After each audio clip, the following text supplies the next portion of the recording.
What's going on, family? It's your man, Abrew Yashar'el, man. This video was sent to me with this young lady describing that she had been paying tithes to the church. She was an entrepreneur. She fell on hard times. And she went to the church. She did get approved for a bailout or whatever she need to do. However, the church said after you get back on your feet, you need to pay restitutions. I have several problems with the tithe in the church. I stopped tithing around 2014. It just, once I started reading the Bible for myself, it just didn't resonate with me anymore.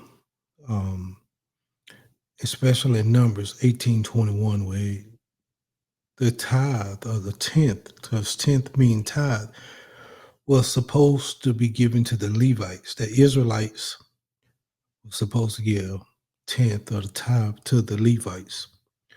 Unless you know that your pastor, minister, or reverend is a Levite, you shouldn't be giving tithe.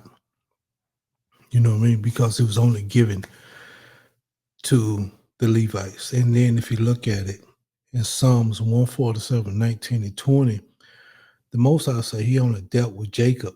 And that was once again Psalms chapter 147, 19 and 20. He hadn't dealt with no other nation. So if we were considered Gentiles, as a lot of these pastors and gatekeepers told us that we was Gentiles, why are you tithing anyway? He never told the Gentiles to tithe. It was only for the Israelites to give to the Levites. You know what I mean? And it's one more scripture that a lot of churches love to use. And I'm going to give my breakdown of that scripture at the end, after this young lady, after I let you hear what she said what happened to her. So and she asked, is church tithing a scam? And I've been saying that, not that church itself is a scam, because the people, if you look in the Bible and read your scriptures, the people are the church. You are the church. You are the temple. And in the Acts, the Most High said he don't dwell in buildings built by human hands. He says that twice. And so we got these big grand cathedrals, buildings, and this is a church, and we got to raise this much money to take care of it. And it goes against exactly what the Bible says. So be careful. And I know this is not going to be a popular message, but be careful when you listen to certain ministers, pastors, bishops, whatever.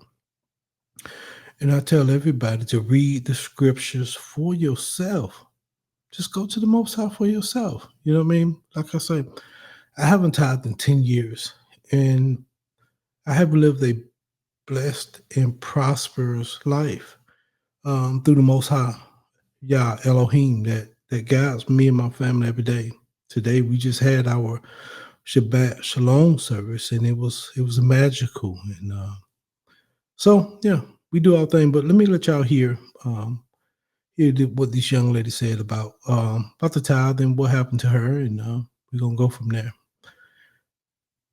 I put tithes in church my whole life. I done put 20s, 50s, 100s. Y'all, one time I put $700 in church. And that's not even to brag. I don't even like putting this type of information out there because that's supposed to be personal. But let me tell you, and then another thing is, my granny, she always told me that you put your money in the envelope and put your name on it, because finance people, they keep up with all that. So they can see all the money that I have put into church. Y'all, I done came down on a hardship because I'm a full-time entrepreneur, and I have been that for 2 whole years now. Baby, I ain't want my car to get repoed. You know what I'm saying? I've been looking out windows and shit, staying up late night because I ain't trying to hear that beep, beep, beep. You feel what I'm saying? Man, I go to my church and ask them, can they? I want to say this. Entrepreneurship is some of the hardest stuff you can do. But if you're an entrepreneur and you seeing where your business is not prospering, or you running into hard times or hardships, you got to go work for somebody, whether it's flipping burgers or whatever. temporarily. It don't have to be long term, but you cannot sit here and do nothing if you sinking. If my business sinks and I'm just, oh well, it is what it is. I'm just gonna go down with the ship. I might go down with the ship, but you better bet your ass I'm trying to waiter, trying to flip bird, trying to do something to make sure the money coming in until this business can turn around. You just cannot sit and allow your business to go broke waiting on your business to grow or turn around. She said she was an entrepreneur for 2 years, so hats off to the young lady, man. You know what I mean? Entrepreneur is hard. I know most businesses close in the first 180 days. So you've been doing it for 2 years, but at the same time, you cannot sit and just sit idle by if you're going broke trying to run this business. And I let them know what was going on. They asked for the proof. They said it's a process. I got approved. After handing me the check, they're gonna say, all right, well, when you get up on your feet, then you need to make restitution to the church.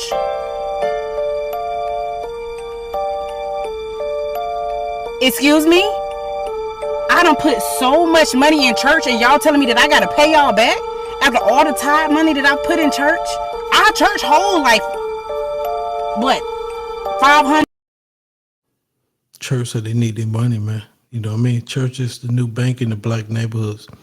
I tell everybody, man, if you can go to church, do your thing, but at the same time, read the scriptures for yourself, and you test the spirit with the spirit. If it's going against stuff that you read and you crying out to the Most High, He gonna show you errors of men ways, man. And once I was in church and I started saying, now I'm not bashing no church. Let me say that. I'm just saying a lot of traditions that's in church is not in scripture. So you must read your scripture and test the spirit with the spirit and show thyself to be approved. But they say we're gonna keep on going. 1,000 people. I don't know. That's how big our church is. And there's a lot of times where the church is packed out. Sometimes it be so packed that they have to put chairs down the aisles. You get what I'm saying? Because we have that many people in church. And I'm not saying these things to tell y'all to stop paying y'all tithes or anything, but it's giving scam. It really is. I see why people saying that the church is just a big business, because it's giving. I'm paying for the pastor and his wife Mercedes. I'm paying for their kids' tuition for school or whatever. I'm paying for y'all nice clothes, y'all big ass house. You know what I'm saying? Well, hats off to this TikTok creator, man. Hats off to her. Go follow her. You know, if y'all like her content, go follow her. I do want to give the creator hats off and big ups for the creativity of this. But yes, I do believe a lot of people become pastors and ministers because it's a weekly paycheck. And they take advantage of people's emotions, especially around tax time, and people get abundance of money. The church want it. And I'm not trying to sit and bash, because not all churches are bad. There are some great church buildings out here. Buildings. There are some great pastors and ministers and bishops out here. There are. But there are a lot of wolves in sheep clothing out here also. And if you hear in one of the main scriptures that I'm going to talk about, that you hear when it comes to tithing, is Malachi 3:8. Will a man rob God? And that scripture is taken out of context so bad. Malachi was talking about the Levites. If you go in Malachi 2:2, it tells you that the Levites, who the tithe was originally supposed to be given to by the Israelites, they had became corrupt and they was doing the wrong thing with the tithe. So he was talking to the Levites, will a man rob God? Because they was robbing God by not taking care of Elohim's people and doing whatever they want with the tithe. So just go study in the scriptures and see exactly, man, what's going on. So they love to throw that out. And I correct several people in Malachi 3. I think it's 6. If you read 6 through 10, it tells you, will a man rob God and all that. And They was in error. They were speaking out way out of context. So, with that said, people, yes, I do believe a lot of churches are scams. I do.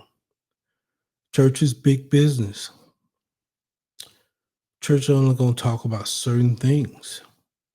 They're not gonna, not all of them. You got some of them are hardcore in the trenches, and hats goes off to those guys. But the mega pastors, they ain't touching on no major news articles or subjects or none of that stuff. I ain't heard not one of those guys talk about Sonia Massey. I didn't really hear about none of them talking about Ahmad, what's his name? Ahmad, I can't think of his name. Breonna Taylor's, none of the big articles that was talking about police misconduct and stuff like that. So they stay silent. And I start looking at them. And to me, they are gatekeepers. And I know a lot of people probably not gonna like this video, but I tell everybody, you want to know who your church are? Stop paying into them. You don't have to give your 10% to the church. You can give your 10% if you want to. Go feed the homeless. Go buy somebody dinner.